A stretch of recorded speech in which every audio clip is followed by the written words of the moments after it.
whole reason I got into film. I've told this story a million times, but I was working on a painting in a studio at the Pennsylvania Academy of the Fine Arts of a garden at night. And the plants in the dark night painting began to move, and I heard a wind. And I thought, this is interesting. Moving painting. And that was the thought that started it.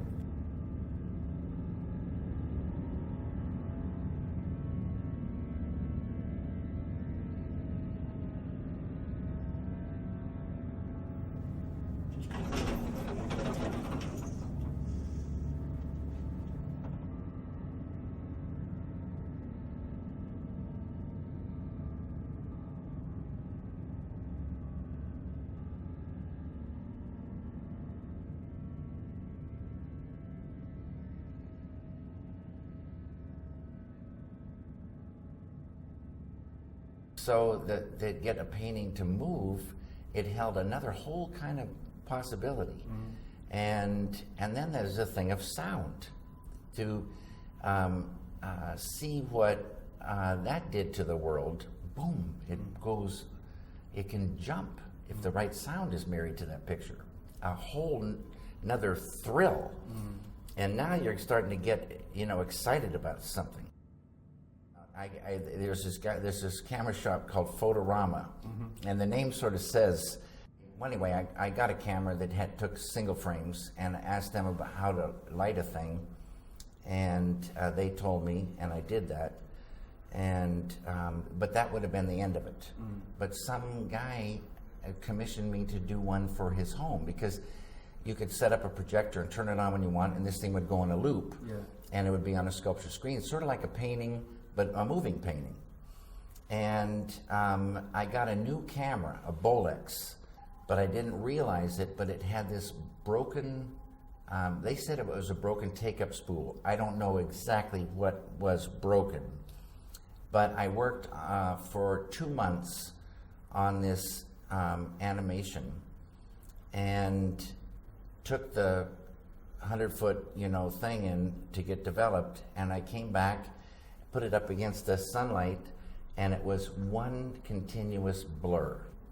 Everybody thought I would be very upset, but something inside me made me happy, and I made a completely different kind of film out of that, supposed disaster, but it was such a gift, that thing, a gift beyond the beyond. Somewhere along the line, I catch an idea. And that idea is everything to me then. Catch an idea that's a film idea, you fall in love with it for 2 reasons. One, the idea itself and how cinema could translate it. And then you just stay true to that idea and go. And it just keeps talking to you, and you just keep staying true to it and not walk away from anything till it feels correct based on that idea. And that is it. I always use this analogy of fishing. So if you catch one idea, even if it's just a tiny little fish of an idea, but it's a beautiful little fish, and it indicates something, and you fall in love with it, but it's a fragment. Then if you focus on that and think about that and desire more, they'll swim in. And over time, they'll swim in. You can't necessarily count on it, but it's our experience that they do come in. And so one thing will start it, and then more will come, and more will come, and like this. But the ideas can come at any time after that, But many things are worked out in script form. So by the time the script is finished, you present it to somebody, I guess, in the system, and then it's one big idea, many little parts, but they see the whole. To me, a script is like a blueprint. It's not the finished house. So, and there's millions of stories of how once you start seeing the house, you say, wait a minute, this would be better to be a slow curve instead of a hard edge, and we need a fireplace here. But there's certain things that the seeing of it conjures up, or happy accidents that happen along the way that you need to be on guard for, because those things could just jump it. It's not finished till it's finished. So who's to say that idea was just waiting for you, the final piece, or it opens up another whole thing. But it was always sort of meant to be. There can be something in the script, but when you actually get into doing it, it's so much more full, and you discover things that came out of the script, but in doing it, it carries it further. And so it just isn't finished till it's finished. When the whole feels correct, then you say it is done. It's done. If you've got a bunch of canvases, ready to go, and you've got paint and a place to work, now you're just, you catch, all you need to catch is an idea to get you started. And then it's action and reaction. Because the paint, it starts talking to you. And so this beautiful action and reaction process starts, and a whole bunch of different things happen, but more often than not, there's a point where the action and reaction, the reaction is to destroy the thing. Yeah, I mean, it's, pretty much bullshit, surface, baloney, and you just want to destroy it. And in the destruction, because the destruction is much more free, there can be some section, some things that you say, wait a minute, and you start working into that and building on the thing that was destroyed, building on the destruction, and another thing comes out, and that's really the way the thing can grow. Get past the thing that you maybe did before, and that's now tired, and you want to break through to something else. A lot of destroying, and if you're not up for destroying, you just can't get there.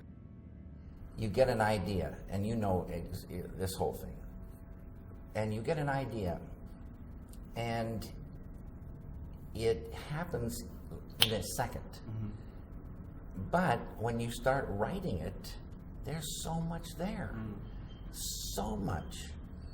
And if you really were going to focus on just this fragment, you could write sometimes pages. And it's so in that moment, all this stuff is there. And so I try to write it down, I say, in such a way that when I read it later, I'll remember that thing, and it will come back, and that's the only, and so you won't forget it. I'm in awe of ideas because they seem to come from outside us, and then suddenly they enter our conscious mind, and there it is. It's a real gift. The surface is beautiful, but it's the surface. And so when we see a person, we see the surface. And as they begin to talk, we through the hearing, we get glimpses of something more than the surface. And then there's this thing about cinema where it can say things that words can't really say, and so there's a thing in the person. You're seeing the surface, you're hearing the words, but there's something else there, that somehow cinema could start saying. I think a great poet, you know, they'll articulate those abstractions in words. Right. But cinema can do that with picture and sound flowing together in sequences.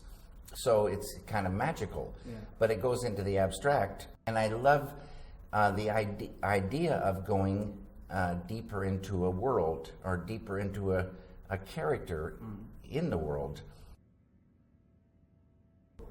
What I liked about this video is that it was, it reminded me of earlier, not that early, but like 30s films where it wasn't so sharp and it had more of an impressionistic thing, and then that it made it less real and therefore kind of magical. Did you operate?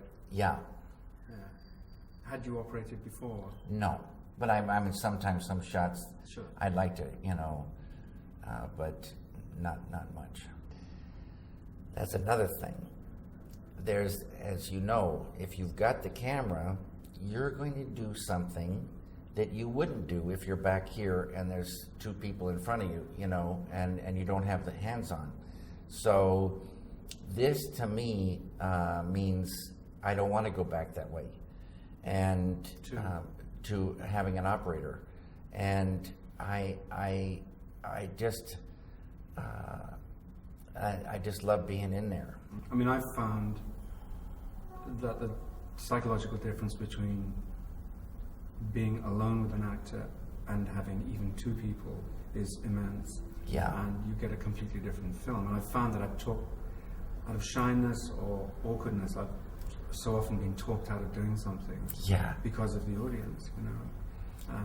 You just said it. And we don't need that kind of thing. We need to do what's feeling correct right now, no matter what. And it's got to be smooth, effortless, no obstacles, and the digital world is giving it to us more and more and more.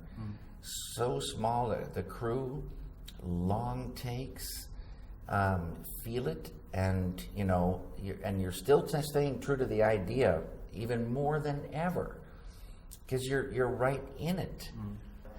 I got people that, you know, are taking sound, and I'm trusting that if the picture is moving on the screen, that I'm shooting.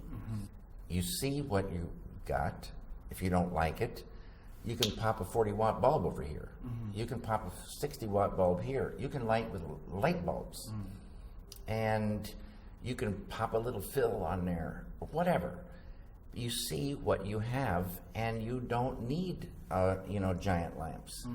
And because you don't need giant lamps, because you can work with, like you say, what is there 90% of the time, now you can move around the set. You can go from here over to here and not see something you're not supposed to see. And this kind of freedom is unbelievable. And it's kind of like, though, in my mind, the way it's supposed to be, and it's so freeing. Freddie Francis was telling me on The Innocents, I think it was the name of Deborah Carr, all the actors had to wear sunglasses because they wanted that huge depth of field, and they had giant arc lights everywhere, and it was blindingly bright. That's a beautiful bulb. Is that a Polish bulb?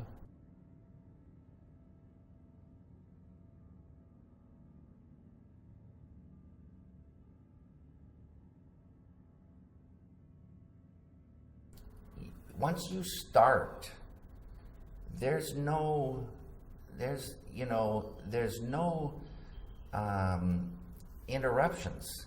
40 minutes of tape. You're lit. You're now can go in there, and so a kind of a focus goes. So you can pop here, you can go here, you can go back there, you can go back there, you can talk to them while you're working. And you can go, and everybody's like, you know, kind of there. And so it doesn't get broken. What do you expect of an actor? To make it real from a deep level. And I love actors, and I love whatever I can do to let them make it real from a deep level. I'm there, you know, and the only thing I go by is the idea. So if they're talking too fast, I ask them to slow down. But I ask them to slow down because then I maybe give them some reason, you know, something to think, you know. It's all talking till they tune into the same idea. Once they catch it, they're going to talk slower, and they're going to hold on this pause, and they're going to be doing this just like falling off a log. Get them in the groove, on the same path, based on the idea. And it's like they got to let go, like I say, of their own personality and take on another. It's risky business, and they got to make it real. It's just got to feel real, and there they go. Are all actors capable of that? They all are, and it may you know all this stuff, but you know, like one is great on take one. They just get it. That's the way they go. They do 2 or 3 takes, it just gets wooden. Another is wooden, and then bango, they pop it. And if they're in the same scene, you know, a 2-shot, it get kind of weird. So everybody's different, but they all can get there. And when they get there, I think it's kind of a euphoria for everyone, especially for them. It's like there's no denying it. They were there. But I just want to say one thing about the film. See, because this is a festival for the cinematographer, and these guys, they just love film. They do. And we all love film so much. It's so beautiful. And I really respect them for getting, better and better and better images. But really what it comes down to is getting the image, whatever it is, that is true to that idea. And so the great ones, they'll help you get, whatever it is, in the best possible, technical way, but maybe it's just, it goes against all, the rules, and it's technically bad, but it's what you want. That's what a great cinematographer is to me. Help you get whatever it is that idea is, telling you.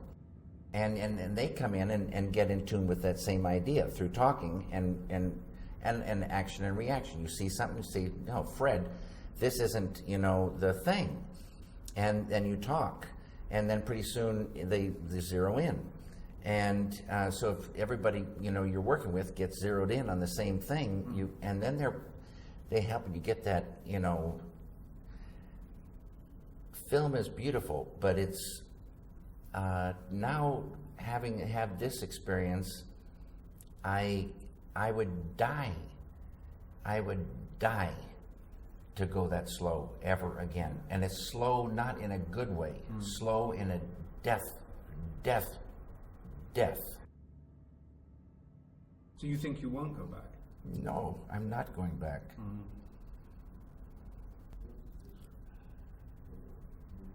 Good. Yeah, it's good talking to you. It's really good talking to you. It's good talking to you, Mike. Pleasure. Yeah. Thank you. You're a good guy.